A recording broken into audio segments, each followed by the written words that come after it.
Hey everyone, welcome back to another video here from the 2025 Mama Spring Rally. Behind me, I have the refreshed 2026 Genesis GV70 3.5T Sport Prestige. And for 2026, this vehicle went through a mid-cycle refresh, which although on the surface didn't change all that much in terms of aesthetics and styling, did update the vehicle, gave it some new technology features, some new interior cosmetic color combination additions, and things like that, as Genesis likely didn't want to mess with the overall design aesthetic too much, as this product has been one of their better selling models since its launch just a couple of years ago. So in today's video, I'm going to do a quick walk around tour of this GV70 in its fully loaded form, show you everything that it has to offer for the low $70,000 price tag, and make sure you guys stay tuned here on the channel for a dedicated driving video or first drive look at this particular vehicle, because I have never actually been inside or driven a GV70, so I'm very excited to get behind the wheel, and I will be getting Genesis press loans here in the future. So extremely new and exciting addition on the channel. So make sure you guys subscribe and stay tuned for future Genesis content. So the GV70 in front of us is finishing the Mauna Red exterior with the Red Nappa leather interior. Now this one being a Sport Prestige, obviously you get some of the darkened color accents for the wheels, the grille, and on the interior, which of course we will touch on. Now for 2026, it did get some slightly revised styling, but you do have to have more of a keen eye to notice this. And some of these elements are going to be these LED projector headlights with, of course, the dual DRL that also double as the turn signal. Full LED, of course, front, rear, side parking sensors. You have some of this nice gloss black accents on the sport front fascia. And then there is going to be the 360 camera in the dark chrome grille and that revised Genesis badging or emblem here on the hood. Now coming around to the side profile of the vehicle, this one being a Sport Prestige, once again, we'll get those darkened wheels, which do have an updated design and color accent. They are going to be a dark gunmetal metallic, a very high metallic with these dual black stripes on every single spoke. So these are a 5-spoke design. And then of course you have the dark Genesis colored large brake calipers behind them as part of the 3.5T Sport Prestige package. Of course, body color accents, you have body color mirrors, LED turn signal integration, cameras on the bottom, as well as additional puddle lighting. Mirrors are going to be power folding, blind spot detection, auto dimming, which is always nice to see on a vehicle like this in the premium segments. You have the Genesis digital key and proximity entry on all 4 door handles, which is awesome. Black roof rails up top, and there you can see the overall silhouette of the GV70 is going to be a carryover for the most part in comparison to, of course, the pre-facelift model, panoramic sunroof up top, all the usual stuff as you would expect. Now coming out back, some of the changes are a little bit more minor, but again, are going to be there. So you have the LED tail lights with the dual lens design to mimic that of the daytime running light, and their dual accent lighting across the other models. GV70 chrome badging. There's the rear parking sensors and the dual outlet exhaust, which are going to be tweaked down here in this black rear fascia. Of course, all-wheel drive, 3.5T badging, power liftgate release up here in the rear wiper area. And yeah, overall, I absolutely love the design of the GV70 since its launch about 3 years ago now on the market. And I think this one, as it sits for the facelift, is going to be a very nice addition to the lineup. Now stepping onto the interior, as I mentioned, this one has the red Nappa leather seating surfaces, which do have some diamond quilting and a lot of nice different color accents, including the aluminum trim and some of the other mimicked kind of carbon fiber, if you will, although it's a little bit different material. Now here on the door panel, this is all going to be soft touch with the black leather, red accent stitching. There you can see all of that aluminum switchgear for the power windows, mirrors and locks, power folding mirrors. You have 2-person memory driver's seat, Bang & Olufsen premium audio system. And there you can see some of the new trim and aesthetics that they've added for this refresh. Tons of storage down below. And there's going to be a look at the driver's seat with all of the power functionality. Of course, it is massaging, 4-way power lumbar, adjustable bolsters, and an additional leg extension. And there's a look at the slightly updated dashboard as well. So here in the interior of the GV70 Sport Prestige, you can see they do have the large panoramic display now inside of this vehicle to match some of the other new models or refresh models within their lineup. So this is going to be, you know, one display, but is divided into 2 sections. So you have a similar size, like 12.3 inch on the left, and then a slightly larger infotainment on the right. And there are going to be functionality that will kind of utilize this space behind the steering wheel, although most of the primary functions, of course, will be separated. Now you do have the driver attention camera here for the driver assistance and safety technologies. Leather wrapped heated steering wheel with red accent stitching, silver trim, adaptive cruise control, some of those other driver assistants on the left side, audio multimedia, gauge cluster controls here on the right, and paddle shifters for the 8-speed automatic transmission on the back. Automatic headlights with automatic rain sense wipers, of course. Left of that, we have power tailgate, gauge dimming, traction control off, hill descent control, power electronic parking brake, and you do have the color heads-up display out there on the dashboard. Coming over here to the radio multimedia, we have all physical buttons, except these are kind of the touch capacitive type, if you will. So they are going to be physical in that they are a shortcut, but are going to be touch type, which some people out there may love it or hate it. Personally, I would prefer a nicer, high quality physical button, but Genesis has decided to go with this gloss black, which looks very nice and premium, but over time, I'm not sure exactly how I would love the utility or usefulness of that button. Then below that, you have a little LCD display for the heated and ventilated front seats and your dual zone automatic climate control. Heated steering wheel is also going to be located up there, and then some engine stop start off, drive and terrain selection, which is one of the updates for 2026. 360 camera button below that, and that fills up a good chunk of that infotainment system in a nice high quality, high resolution display. You have your dial for the infotainment system, so this is a touch screen, but also you can use the physical multimedia controller. Fingerprint recognition, drive mode selection with the little crystal ring and the park in the center. 2 large cup holders over there with the proximity key fob, which this is the first time I've actually seen this key fob, and it looks very nice. It's finished in a nice white accent. It does have your remote smart park assist on side and other remote start functions. And I think overall, not a bad feeling key fob. It feels pretty compact as well. Wireless charger here towards the center armrest, USB-C charge data ports, 12-volt outlet, and a nice padded upper armrest. Suede accent headliner. There is going to be the LED vanity illumination, garage HomeLink auto dimming interior view mirror. Does still have a sunglasses holder, which is surprising to see. And there's the power sunroof, LED overhead lighting, and very dark tinted glass up top. So let's go ahead and take a quick look at the back before we jump inside this vehicle and of course take it for a drive.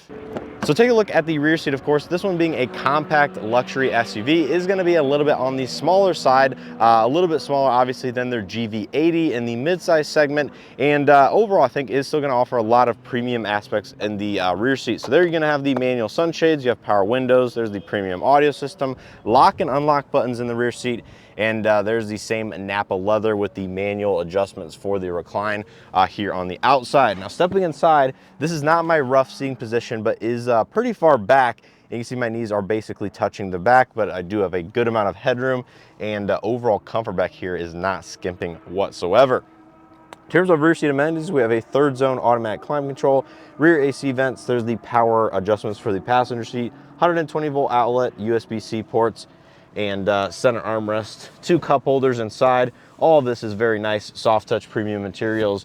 And like I said, it would be nice to have some maybe heated rear seats, which this vehicle does have, but even ventilated, of course. Not too common in the segment, but being that it is a fully loaded model, might not be out of the question as something they would add in the future. So yeah, not a bad space to be back here. And I think with the color accent lighting, which is color selectable, all of this feels like a very premium and worthy experience for the price tag. Okay, so here we are setting out in the 2026 GV70 3.5T Sport Prestige, and believe it or not, this is the very first time I've driven a GV70 at all, so I'm very excited to see how this, you know, kind of mild performance SUV does in this compact segment, which personally I think is a great segment of SUV for my lifestyle, as I don't need something larger to haul around a bunch of family members with. And overall, like I said, I just think the aesthetic and proportions of this vehicle are really nice. So we'll go ahead and put it in its Sport Plus drive mode, which is very cool. Changes the digital cluster here, and we'll go ahead and give it a little bit of an acceleration. Oh, this thing hustles. This thing hustles. That is awesome. So of course, under the hood, we have that 3.5 twin turbo V6 putting out quite a bit of horsepower, I believe just under 400 horsepower and 400 pound-feet of torque. And you can see this thing 0 to 60 wise should be right around that 5-second mark, if not just a little bit quicker than that, with of course Sport Plus mode engaged and that all-wheel drive system. Now it does also have the adaptive performance dampers, so that does stiffen up and change with the drive modes. This thing is pretty aggressive in its shifting in Sport Plus. I absolutely love that. And we'll go ahead and give it a little another acceleration. This thing is quick. That is awesome. First impressions of this vehicle behind the wheel is, well, Sport Plus, probably not the drive mode you're going to be driving around on a daily basis, so we'll flip it back into comfort mode here. But it's a pretty responsive SUV. It does have a little bit of a softer suspension or feel to it, which matches, I think, the luxury characteristics that Genesis tries to, infuse inside their vehicles. But I would say it also does offer a sporty edge to it for those looking for a little bit more engagement. And of course, we will be taking this vehicle through some of the twisties up here on our drive route so we can test out the handling a little bit. Want to be cognizant and careful of any pedestrians which are currently walking on the roadway. And we'll go ahead and turn onto the twisty section of road. Looks like they're doing a little bit of road work up there, so that section's closed anyway.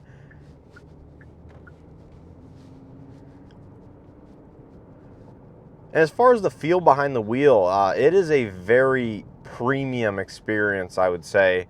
Just looking around the cabin, touching, feeling some of these, materials across the dashboard, the door panels. We have this nice, large, new panoramic display. Here's a look at the Ineos, getting some pictures.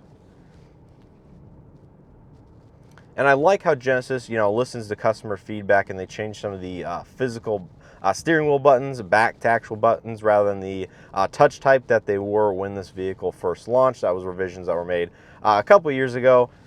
But of course, I'm not pushing this vehicle at all, being careful of the speed limit. It just feels like it's a very nice premium compact SUV, effortless driving experience. We have all the technology that one would like, including that heads-up display, driver assistance, ADAS, highway drive assist functionality, and all of course the creature comforts, luxury amenities, heated steering wheel, ventilated, heated front seats. Yeah, overall, this is a very nice vehicle and would be one that would probably be towards the top of my list in this segment for a couple different reasons. But of course, I would always like to spend a little bit more time on a daily basis driving this vehicle, learning the nuances, both positive and negative. So hopefully I can get this vehicle on a loan to give you guys a more in-depth impression rather than just about a 15-20 minute drive behind the wheel. But I think first impressions are very much positive.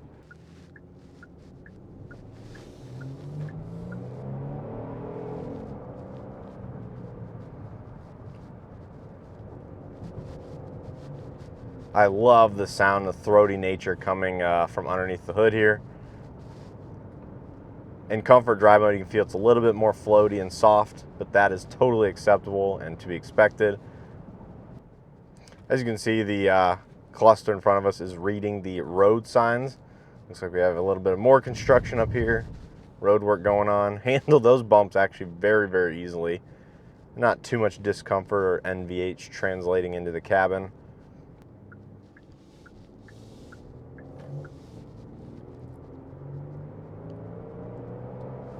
This thing is actually quite fun to drive and, like I said, fairly responsive and sporty in nature. So as we wrap up or come back to the entrance at Road America here, just to give you again my first impressions behind the wheel, this is a vehicle I would absolutely really like to spend more time with. It's one of Genesis' more popular SUVs or just vehicles in lineup in general, and I think for good reason. Great styling, aesthetics, premium cabin experience, and all of the features, luxurious amenities that one would pretty much want for the $70,000 price point. This one, of course, comes in just over $72,000 with the extra cost paint color and the NFC digital key functionality, which has been introduced for the 2026 refresh. Like this material on the inside, it's not a traditional gloss black, so it's not going to show fingerprints like normal piano black plastics would, like maybe up here potentially might. This is just a three-dimensional look, and I think it's a totally different take on maybe a traditional carbon fiber accent or some of the other, plastics that manufacturers might use, but it might also be nice as maybe a premium wood grain accent in select other trims. But I think it matches the Sport Prestige DNA and trim level, quite well. Ambient interior, color changeable, selectable lighting, and I think all the physical switchgear knobs match the price point in terms of quality and overall feel. So as you can see, we have the Rolls-Royce Cullinan coming up behind us. And we are basically going to end out this video here heading back into Road America. Hopefully you guys enjoyed this very quick drive and first impression of the 2026 Genesis GV70. And yeah, let me know what you guys think of the GV70 down in the comment section below. Is this a vehicle you are interested in purchasing and own a pre-refresh or looking at the brand new 2026 model? I think regardless, either way you go, this would be a very excellent vehicle to live with in terms of comfort, luxury, with a bit of performance here at the 3.5 liter Sport Prestige trim level in specific. But like I said, let me know your thoughts and opinions on this down in the comment section below. Now I want to give a huge thanks to Mama for hosting this event here up at Road America. It is an annual event, my 3rd year, and Genesis for bringing these vehicles out for us to test and review and get a taste of this refresh GV70. And they also, like I said, will be sending me my very first press vehicles starting next week on the channel, which I am very excited about. So subscribe, stay tuned for that if you guys are new to the channel or new to some of my content, or just want to see and hear my impressions on Genesis vehicles in a little bit more depth and a little bit more frequency moving forward. So with all being said, I appreciate continued support here on the channel and hope to see you guys in the next one.